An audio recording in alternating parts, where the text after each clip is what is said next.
안녕하세요, 혹보감입니다. 비 오는 밤, 외진 산길에서 길을 잃은 총각. 그가 들어간 집은 사람이 사는 집이 아니었습니다. 이상한 집, 이상한 밥상, 이상한 웃음. 그리고 그를 기다리고 있던 존재는 다름 아닌 도깨비였습니다. 그런데 그 도깨비가 총각에게 장가를 오라고 했다면 믿으시겠습니까? 오늘 혹보감이 들려드릴 전설은 오랫동안 입에서 입으로 전해진 도깨비에게 장가간 총각 이야기입니다. 지금 바로 시작하겠습니다. 옛날 옛적 강원도 깊은 산속의 어느 마을에 마음씨 착한 총각 하나가 살고 있었습니다. 부모 없이 자라났지만 그는 성실했고 마을 사람들 누구 하나 미워하는 이가 없을 정도로 정직한 사내였지요. 그날도 장날을 다녀오는 길이었습니다. 장터에서 생필품 몇 가지를 사고 해가 지기 전에 산길을 건너려 했지요. 하지만 갑작스럽게 들이친 장대비의 시야가 흐려지고 낯익던 길이 낯설게 보이기 시작했습니다. 이런, 길을 잘못 들었나? 땅은 질퍽이고 신발은 진창에 빠졌습니다. 어둠은 빠르게 내려앉고 우거진 나무들은 한 덩이 그림자처럼 총각을 둘러쌌습니다.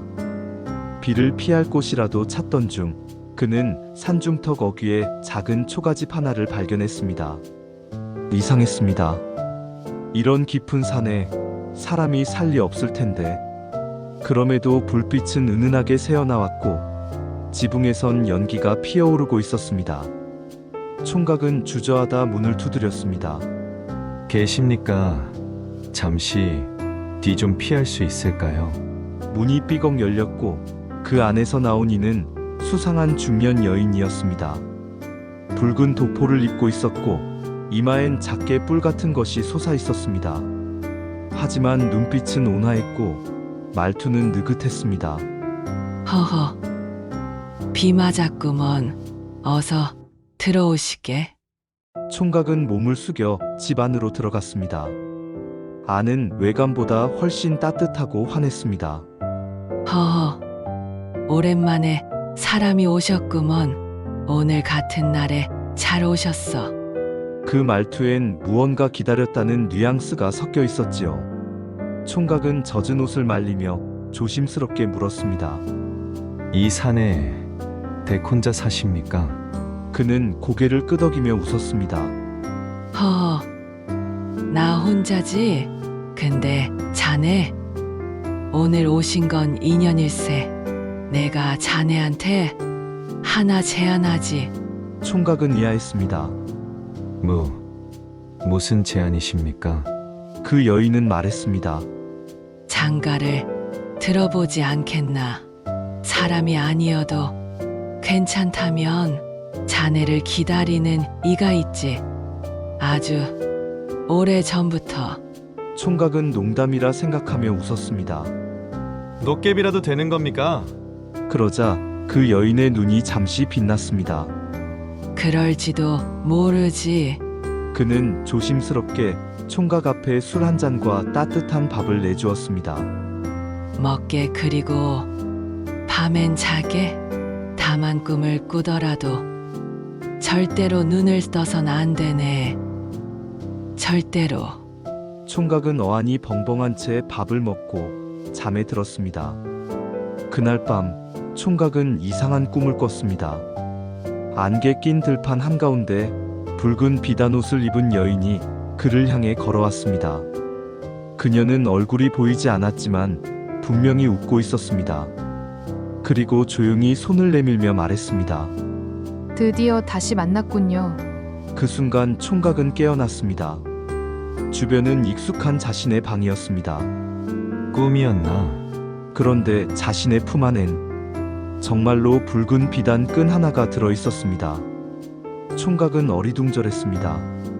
붉은 끈은 분명히 꿈에서 봤던 여인이 손에 감고 있던 그것이었습니다. 정말 꿈이 아니었나? 그는 마을 어르신에게 조심스레 이야기를 꺼냈습니다.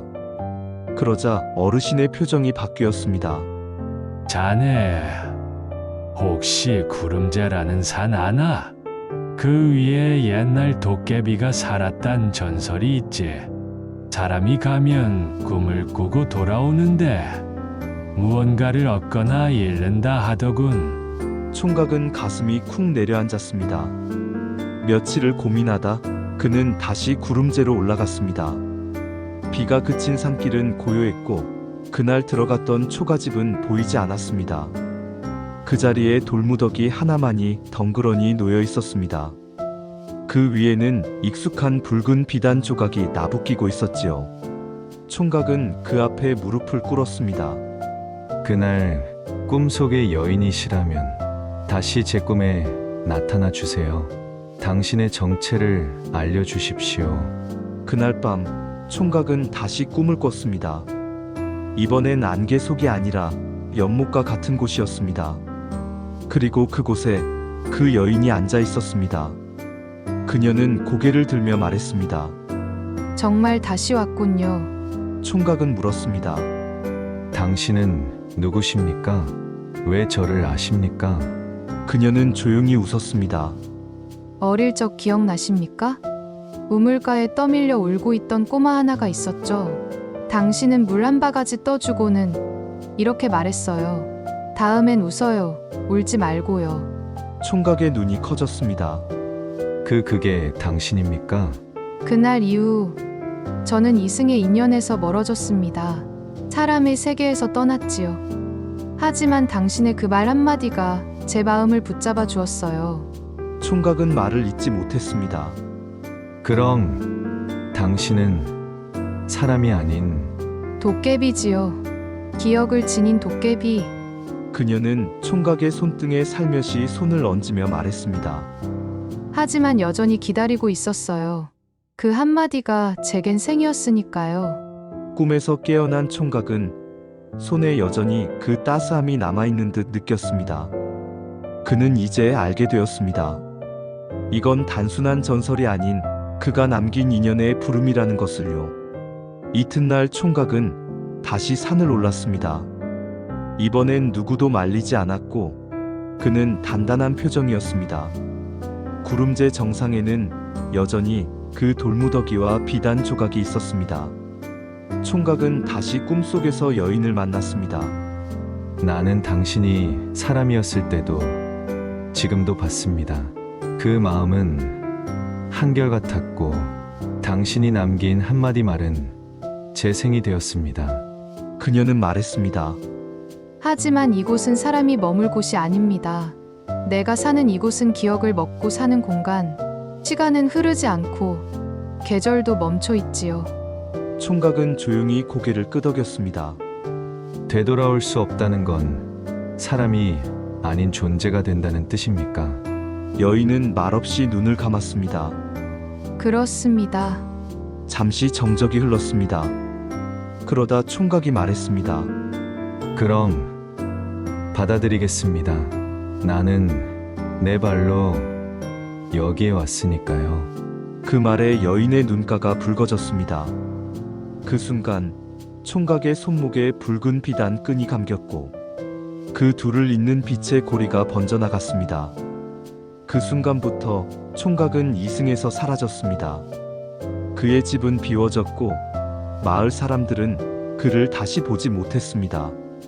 하지만 이상한 소문이 돌기 시작했습니다. 구름제 올라가다 보면 밤에 불빛이 깜빡인데 그 집은 이제 사람이 사는 곳이 아니라더라. 어느 날 밤 총각의 집 우물가에 붉은 비단 끈 하나가 바람에 나부끼고 있었습니다. 그걸 본 마을 노인은 혼잣말처럼 중얼거렸습니다. 그 아이 인연을 택했구먼. 시간이 흐르고 마을은 변했습니다.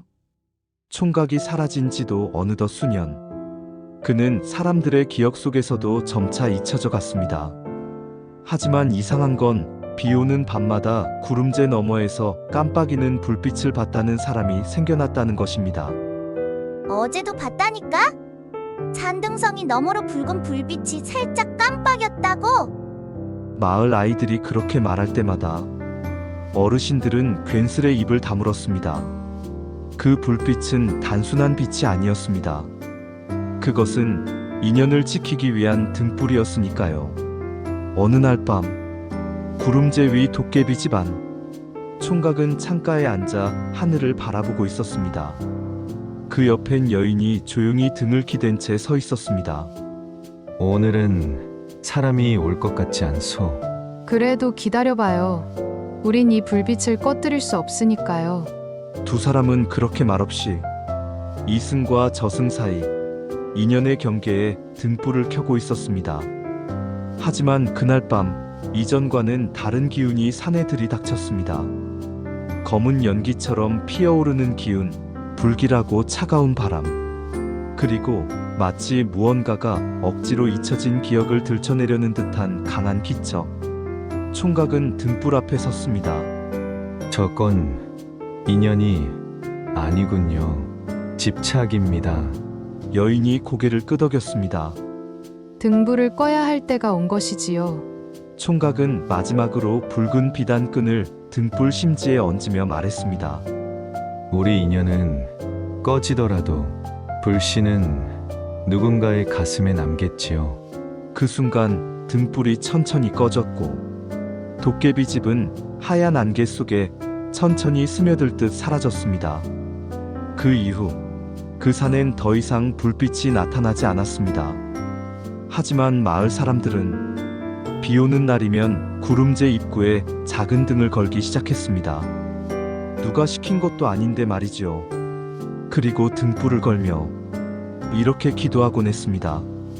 이친 인연이여 평안하소서. 아주 가끔 그 등불 앞에서 졸고 있던 사람이 누군가 귓가에 이렇게 속삭이는 걸 들었다고 합니다. 기억하셨군요. 도깨비에게 장가간 총각, 이로써 끝맺습니다. 한 사람의 따뜻한 말 한마디가 잊힌 존재의 생을 되살리고 세상에 다시 인연의 불씨를 피워냈습니다. 혹보감은 오늘도 잊혀진 이야기 속에서 여러분의 마음에 불을 지피고자 합니다. 다음 이야기에서도 우리 함께 기억을 따라가 보겠습니다. 구독과 좋아요는 영상 제작에 큰 힘이 됩니다. 감사합니다.